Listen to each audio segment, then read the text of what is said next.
Hello student. आज मैं Avneesh Verma ICSE and CBSE का सेकंड पार्ट एसिड बेस और साल्ट के अकॉर्डिंग आज हम लोग देखेंगे कि बेसिस क्या होते हैं। चैप्टर जो हमारा चल रहा था वो क्या था? Acid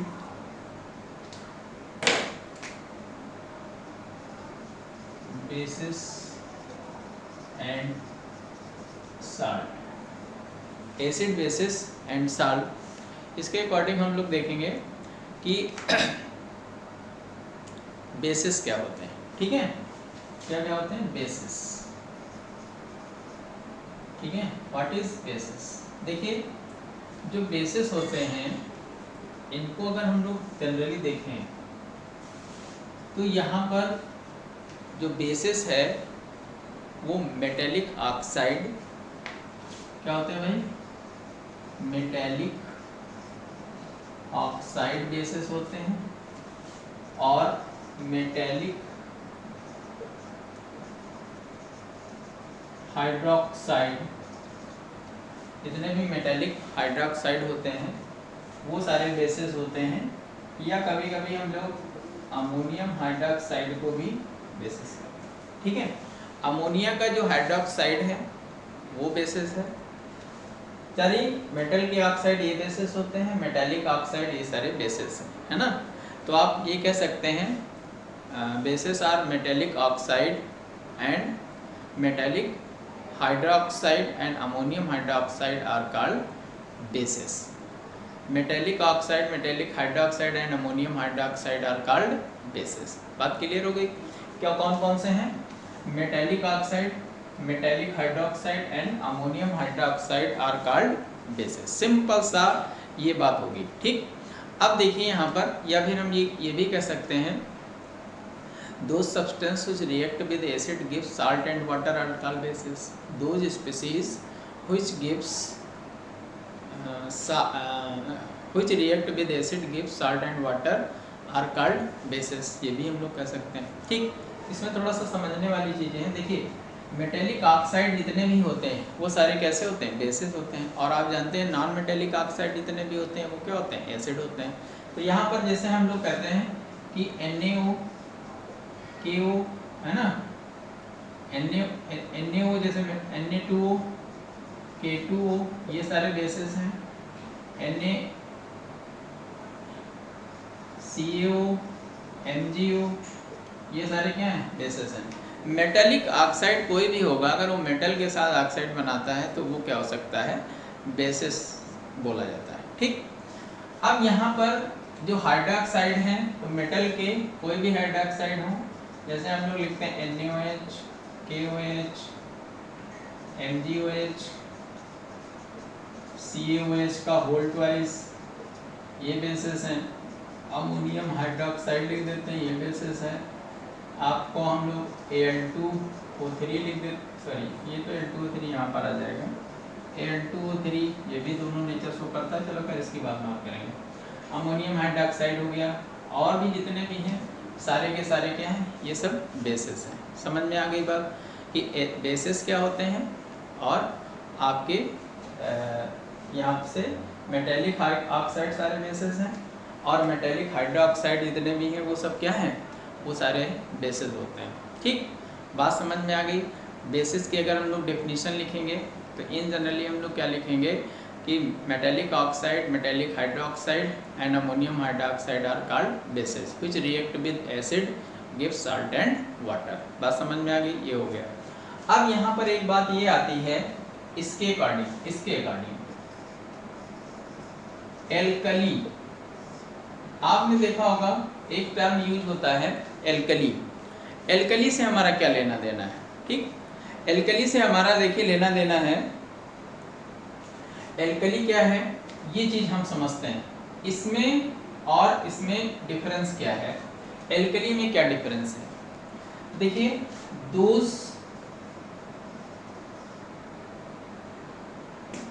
those metal hydroxide which dissolve in water gives OH negative ion are called alkali. ये इंपॉर्टेंट है, यानी जितने भी मेटालिक हाइड्रोक्साइड होते हैं वो वाटर में डिजॉल्व होकर के OH निगेटिव आयन दे देते हैं जितनी इजीली से, वो एल्कली बोले जाते हैं। और एल्कली हैं क्या? बेसेस ही हैं, ये भी याद रखना है। All alkali are bases but all bases are not alkali. ये बहुत इंपॉर्टेंट है कि यहाँ पर आप देखें, कौन फॉर एग्जाम्पल की बात कर लें तो देखिए NaOH, KOH, और हम लोग कह सकते हैं कैल्शियम का हाइड्रोक्साइड, अमोनियम का हाइड्रोक्साइड, ये इतने आपके क्या हैं? ये इतने आपके क्या हैं? एल्कली हैं। ये इतने क्या हैं? एल्कली हैं। और इनमें से ये स्ट्रॉन्ग एल्कली हैं, STRONG, स्ट्रॉन्ग एल्कली, या हम लोग कहें कि स्ट्रॉन्ग बेसिस। ये क्या है? स्ट्रॉन्ग बेसिस हैं, बल्कि ये एल्कली तो हैं लेकिन ये कैसे हैं? वीक एल्कली है। अब बात ये आती है कि वीक एल्कली या वीक बेसिस। अब बात ये आती है कि एल्कली तो ये हमारी समझ में आ गया, बेसिस सारे हैं। मैंने क्या लिखा? All alkali are not bases but all bases are alkali. सारे एल्कली बेसिस हैं लेकिन सारे बेसिस एल्कली नहीं है। ठीक है, ये चीज़ हमको ध्यान रखना है। एल्कली में और मेटेलिक मतलब एल्कली हाइड्रोक्साइड ही होते हैं, ये इंपॉर्टेंट है, वो ऑक्साइड नहीं हो सकते हैं। ये भी आपको माइंड में रखना है। ठीक है, तो ये बात मैंने आपको बताई कि जितने भी एल्कली हैं वो सारे के सारे क्या होते हैं? वो सारे के सारे बेस नहीं होते हैं, लेकिन सारे बेसेस जो होते हैं वो एल्कली, सारे एल्कली क्या होते हैं? बेसेस होते हैं, लेकिन सारे बेसेस एल्कली नहीं होते हैं। बात समझ में आ गई? अब देखिए यहाँ पर एक क्लासिफिकेशन हम लोग करते हैं। जैसे आपने देखा भी होगा कि हम लोग क्या करते हैं कि यहाँ पर कि जैसे क्या होता है कि हम लोग देखें स्ट्रॉन्ग बेसिस लिखते हैं, strong bases and weak bases. Weak bases, strong and weak bases, या हम यहाँ पर अगर एल्कली टर्म यूज करें तो हम लोग ज़्यादा बेटर रहेगा। ठीक है, देखिए स्ट्रॉन्ग क्या होता है? स्ट्रॉन्ग बेसिस कौन से होंगे? जिनका डिग्री ऑफ डिसोसिएशन अल्फा की वैल्यू मोर देन कितना हो? 30% हो, वो स्ट्रॉन्ग एल्कली होंगे। और जिनके लिए अल्फा की वैल्यू लेस देन 30% हो वो क्या होंगे? वीक एल्कली होंगे। ठीक है, जिनके लिए अल्फा की वैल्यू कितनी हो? अल्फा की वैल्यू जिनके लिए 30% से ज़्यादा एबव हो वो क्या है? स्ट्रॉन्ग एल्कली हैं। और जिनकी अल्फा की वैल्यू क्या है? कम है, वो क्या है? वीक एल्कलीज हैं। तो ये चीज़ आपको आनी चाहिए।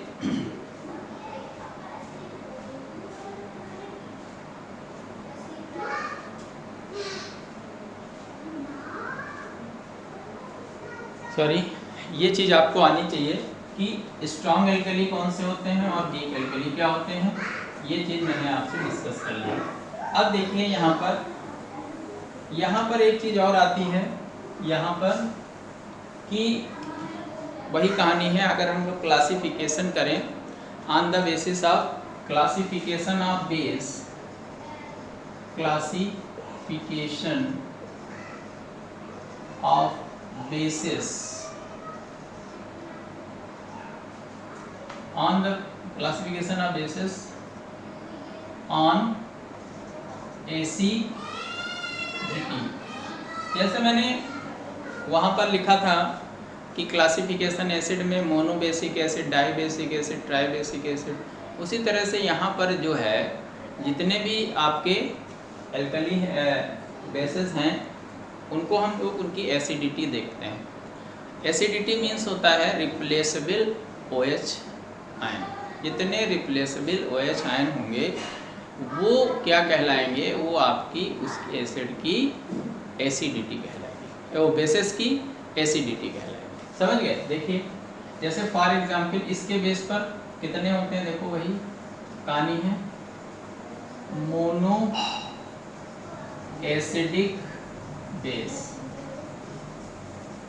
यहाँ पर क्या होगा, di acidic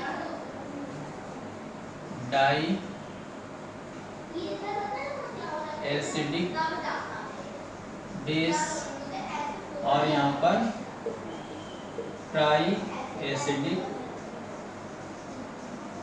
base, mono di tri acidic basis. यानी हम बेसिस की बात कर रहे हैं कि कैसा होगा, मोनो एसिडिक होगा, डाई एसिडिक होगा कि ट्राई एसिडिक होगा।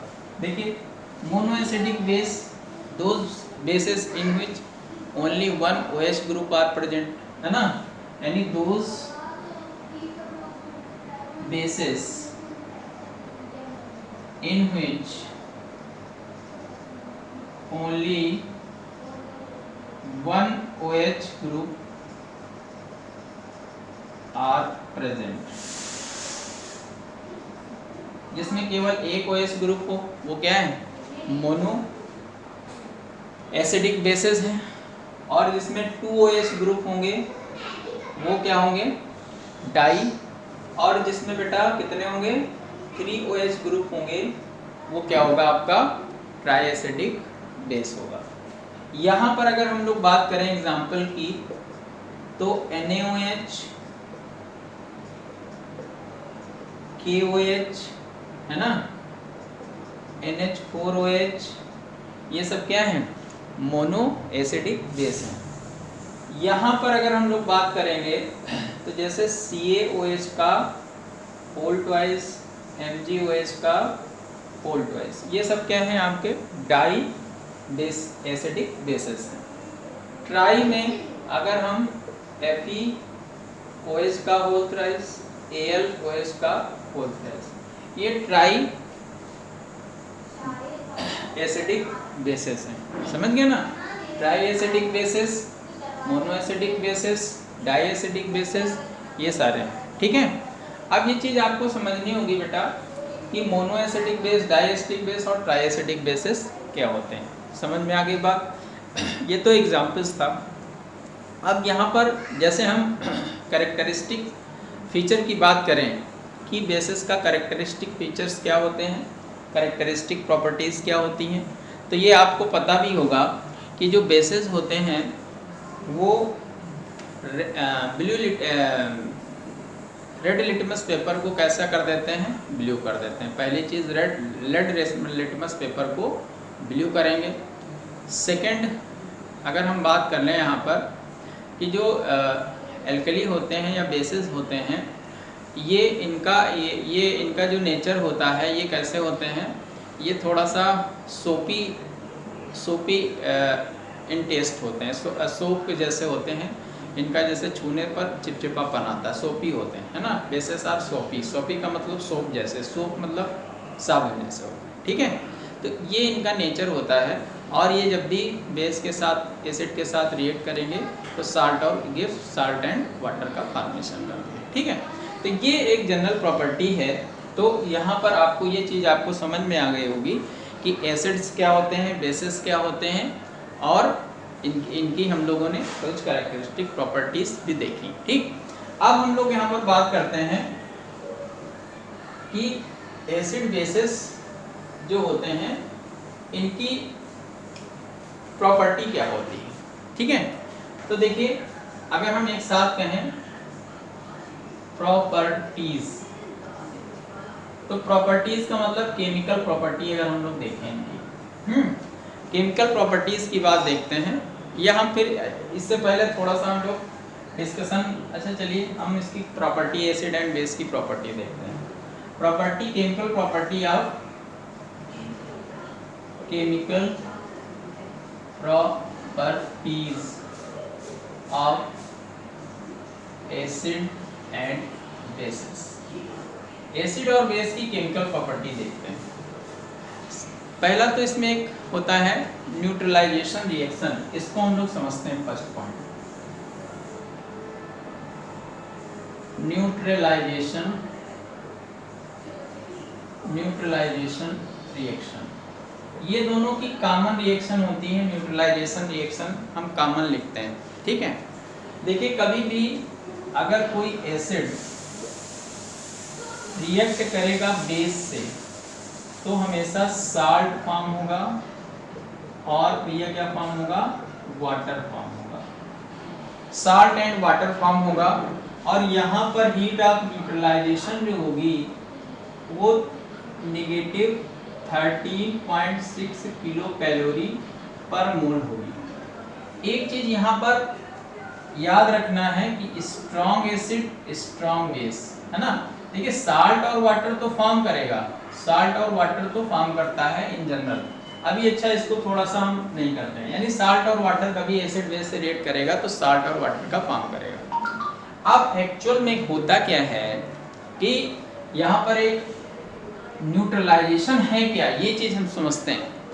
देखिए मैं एक रिएक्शन लिखता हूँ HCl की, अगर हम लोग रिएक्शन कराते हैं NaOH से, NaOH से रिएक्शन कराओगे तो क्या बनेगा, NaCl प्लस H2O, ये फॉर्म होगा। अब यहाँ पर एक चीज समझ लीजिए कि ये क्या है, स्ट्रॉन्ग एसिड है, ये क्या है, स्ट्रॉन्ग बेस है। तो यहाँ पर जो हीट ऑफ न्यूट्रलाइजेशन होगा वो एग्जैक्ट 13.6 किलो कैलोरी पर मोल होगा। और अगर हम लोग HCl की NaOH से रिएक्शन कराते हैं, NH4OH से रिएक्शन कराते हैं बेटा, तो NH4Cl प्लस वाटर फॉर्म होता है। यहाँ पर हीट ऑफ न्यूट्रलाइजेशन कितना है, less than negative 13.6 kilo calorie पर मोल। ये चीज आपको ध्यान रखनी है। तो एक्चुअल में अगर हम लोग बात करें कि एसिड और बेस कोई भी हो क्या फॉर्म करेगा, साल्ट वाटर फॉर्म करेगा।